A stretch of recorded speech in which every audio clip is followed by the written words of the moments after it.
বিসমিল্লাহির রহমানির রহিম। হে সমস্ত জগতবাসী, অবশ্যই আল্লাহ আমাদেরকে স্বপ্নে নিদর্শন দিচ্ছেন যে যদি কোনো ব্যক্তি যদি স্বপ্ন দেখে যে জান্নাতের ফল কুড়াচ্ছে এবং অন্যকে খাওয়াচ্ছে, তবে তার ইলম দ্বারা অন্যের উপকৃত হবে এবং আমল করবে, কিন্তু সে তার আমল করবে না এবং উপকৃত হবে না।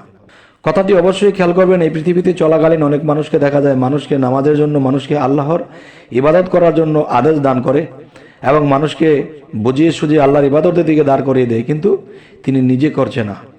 যদি কোনো ব্যক্তি স্বপ্নে দেখে যে জান্নাতের ফল কুড়াচ্ছে এবং মানুষকে সেই ফল খাওয়াচ্ছে, তখনই এটির অর্থ এটি হবে যে সেই মানুষটি নিজে যদিও আল্লাহর কাজ না করে কিন্তু মানুষকে পথ করে দিচ্ছে। তাও এটাও একটা বিশাল বিষয়।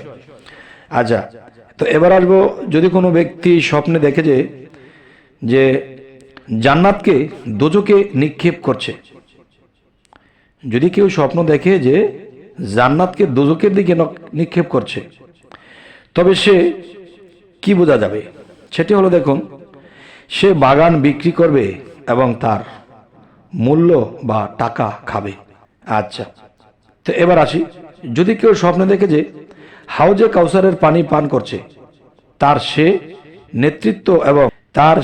নেতৃত্ব এবং শত্রুর উপর বিজয় লাভ করবে, যেহেতু মহান আল্লাহ তাআলা ফরমান, অবশ্যই আমি আপনাকে হাউজে কাউসার দান করিয়াছি, সুতরাং আপনার রবের উদ্দেশ্যে স্মরণ করুন এবং কোরবানি করুন।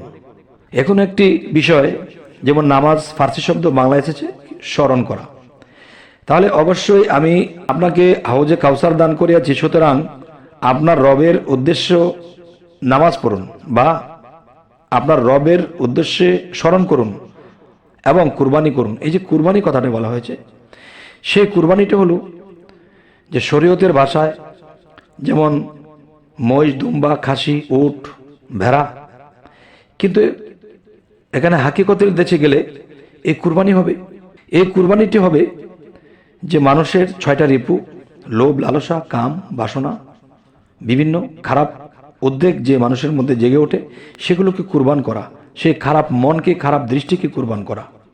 আচ্ছা, সূরা আল কাউসার, যদি কোনো ব্যক্তি স্বপ্নে নিজেকে জান্নাতে কোনো প্রসাদে বা কোনো প্রাসাদে দেখে, তবে সে নেতৃত্ব লাভ করবে বা কোনো সুন্দরী মহিলাকে বিবাহ করবে, যেহেতু মহান আল্লাহ তাআলা ফরমান, তাদের জন্য রয়েছে অবস্থাকারিণী পর্দানশীল হুরগণ, সূরা আর রহমান আয়াত 72। আচ্ছা, যদি কোনো ব্যক্তি স্বপ্নে দেখে যে জান্নাতি মহিলাকে বিবাহ করছে এবং